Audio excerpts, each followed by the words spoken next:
కాసేపట్లో సెక్రటేరియట్లో కేబినెట్ సమావేశం అవుతుంది. మధ్యాహ్నం 2 గంటలకు ముఖ్యమంత్రి రేవంత్ రెడ్డి అధ్యక్షతన జరగనున్న భేటీకి డిప్యూటీ సీఎం భట్టితో పాటు మంత్రులు సీఎస్ హాజరు కానున్నారు. ప్రధాన ఎజెండాగా కాళేశ్వరం ప్రాజెక్టుపై జస్టిస్ పీసీ ఘోష్ కమిషన్ ఇచ్చిన నివేదికపై చర్చించనున్నారు. 2 రోజులుగా కమిషన్ ఇచ్చిన రిపోర్టును అధ్యయనం చేసింది అధికారుల కమిటీ. నిన్న సీఎస్తో అధికారుల కమిటీ సమావేశమైంది. ఇవాళ కేబినెట్లో చర్చించేందుకు రిపోర్టు సారాంశాన్ని తయారు చేసింది. రైట్, ఇక కేబినెట్ భేటీకి సంబంధించిన మరిన్ని డీటెయిల్స్ యాదగిరి లైవ్ లో అందిస్తారు. యాదగిరి, కేబినెట్ భేటీ ప్రధాన అజెండా ఏంటి? మరికొద్దిసేపట్లో సెక్రటరీలో సీఎం అధ్యక్షతన కేబినెట్ సమావేశం ప్రారంభం కాబోతుంది. అయితే ఇందులో మేజర్గా ఇవాళ నిర్వహిస్తున్నటువంటి ఈ కేబినెట్ సమావేశంలో కాళేశ్వరం కమిషన్ ఇచ్చినటువంటి రిపోర్ట్ మీదనే ప్రధానంగా చర్చించి ఆ ఇచ్చిన రిపోర్ట్ మీద ఎట్లా ముందుకెళ్ళాలి, ఏం చేస్తే బాగుంటుంది, సో కమిషన్ ఇచ్చినటువంటి రిపోర్ట్లో ఏముంది, సో దీని మీదనే ప్రధానంగా చర్చించే అవకాశం అయితే ఉంటుంది. ఇప్పటికే దీని మీద 3 అధికారులతో కమిటీ వేసింది ప్రభుత్వం. సో ఈ కమిటీ 2 రోజుల పాటు దీని మీద అధ్యయనం చేసింది.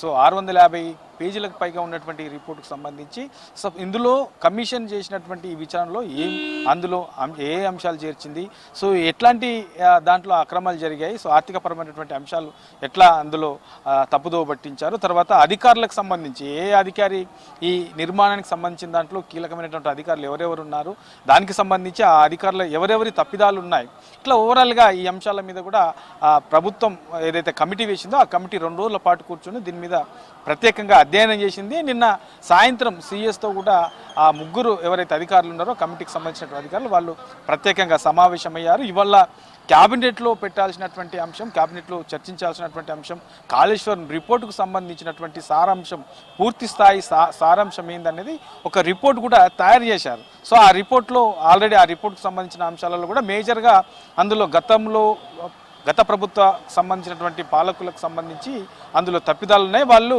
ఏదైతే ఎక్స్పర్ట్స్ కమిటీ ఉంటుందో ఆ కమిటీకి సంబంధించినటువంటి నివేదికలను కూడా పట్టించుకోలేదు, వాళ్ళ సూచనలు కూడా పట్టించుకోలేదు.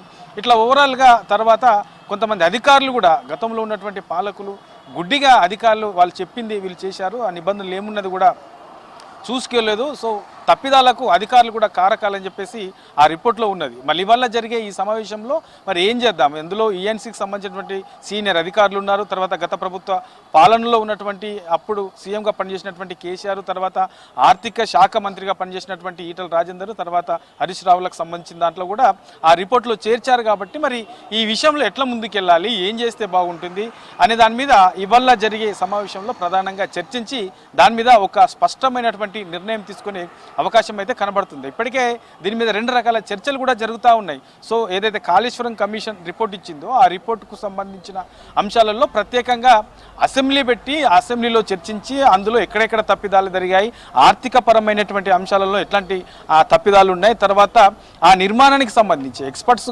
కమిటీ సూచనలు చేసినప్పటికీ ఎందుకు పట్టించుకోకుండా అక్కడ బ్యారేజ్ నిర్మాణం చేయాల్సి వచ్చింది, మేడిగడ్డకు సంబంధించినటువంటి నిర్మాణం అక్కడ ఆ బ్యారేజ్ అక్కడ నిర్మాణం ఎందుకు చేయాల్సి వచ్చింది, ఎవరి సూచనల మేరకు చేశారు, ఇట్లా ఓవరాల్గా దీని మీద చర్చించి మరి కమిటీ సూచించినటువంటి సూచనల ప్రకారము ప్రభుత్వం ఏం చేయాలి అనే దాని మీదనే పూర్తి స్థాయిలో అసెంబ్లీలో చర్చించాలని చెప్పేసి కూడా ఒక చర్చ జరుగుతూ ఉన్నది. దాంతోపాటు ఇక సిట్కు ఏదైతే ఈ కమిషన్ రిపోర్ట్ ఇచ్చిందో రిపోర్ట్ ప్రకారము ఆ సారాంశాన్ని బేస్గా చేసుకొని దీన్ని సిట్టుకు ఇచ్చే అవకాశం కూడా ఉన్నట్లు కూడా మరో చర్చ జరుగుతూ ఉన్నది. సో ఈ 2 రకాలలో ఈ ఒక సిట్టుగా లేదంటే ప్రత్యేకంగా అసెంబ్లీ పెట్టి అసెంబ్లీలో చర్చించి అసెంబ్లీలో వచ్చినటువంటి అభిప్రాయాల మేరకు ముందుకెళ్లాలా, ఇట్లా ఈ 2 అంశాలలో కూడా ప్రధానంగా చర్చ జరుగుతున్నది. కాబట్టి ఇవాళ జరిగే కేబినెట్ సమావేశంలో ఎట్లా ముందుకెళ్తే బాగుంటుంది, ఇందులో ఎక్కడెక్కడ తప్పిదాలు జరిగాయి, ఎవరు దీనికి కారకులు, ఇట్లా ఓవరాల్గా ఈ అన్నిటి అంశాల మీద కూడా చర్చించి దాని మీద ఒక నిర్ణయం తీసుకునే అవకాశం అయితే కనబడతా ఉన్నది. ఇక ఇవాళ జరుగుతున్నటువంటి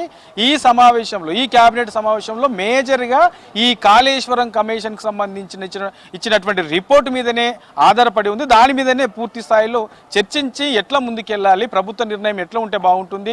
సో గతంలో ఇచ్చినటువంటి రిపోర్ట్లు కూడా కొన్ని ఉన్నాయి కాబట్టి ఆ రిపోర్ట్లు ఏం చెప్తా ఉన్నాయి, ఎన్డీఎస్ఏ ఇచ్చినటువంటి రిపోర్టు ఏముంది, తర్వాత ఎక్స్పర్ట్స్ కమిటీ ఒక రిపోర్ట్ కూడా ఇచ్చింది, ఆ కమిటీకి సంబంధించినటువంటి రిపోర్ట్లో ఏమున్నది, తర్వాత విజిలెన్స్కి సంబంధించి ఏదైతే ఈ విజిలెన్స్కి సంబంధించి కూడా ఒక రిపోర్ట్ ఉంది, తర్వాత ఇట్లా 3-4 రకాల రిపోర్ట్స్ కూడా ఉన్నాయి. కాబట్టి ఈ రిపోర్ట్స్ను బేస్ చేసుకొని ఎట్లా ముందుకెళ్తే బాగుంటుంది అనే దాని మీదనే ఇవాళ జరిగే క్యాబినెట్లో దీని మీద ఒక నిర్ణయం తీసుకునే అవకాశం అయితే కనబడతా ఉన్నది. వీటితో పాటు ఇక బీసీ రిజర్వేషన్ల అంశం కూడా దీని మీద చర్చకు వచ్చే అవకాశం ఉంది. ఇప్పటికే ఢిల్లీలో 3 రోజుల పాటు ప్రభుత్వం కార్యాచరణ ప్రకటించింది కాబట్టి ఆ 3 రోజుల పాటు విజయవంతం చేయాలి. ఆ తర్వాత రాష్ట్రపతికి మరోసారి కలిసి వినతిపత్రం ఇవ్వాలని చెప్పేసి కూడా ప్రభుత్వం భావిస్తుంది. కాబట్టి దీని మీద కూడా మరోసారి చర్చించి దీన్ని ఎట్లా విజయవంతం చేయాలి, ఎంతమందిని ఢిల్లీకి తరలించే విధంగా ఉంటుంది, ఆ తర్వాత మరి నెక్స్ట్ స్టెప్ ఈ 42% రిజర్వేషన్ల మీద ఎట్లా ముందుకెళ్లాలనే దాని మీద ఇవాళ జరిగే ఈ రాష్ట్ర కేబినెట్ సమావేశంలో దీని మీద కూడా చర్చకు వచ్చే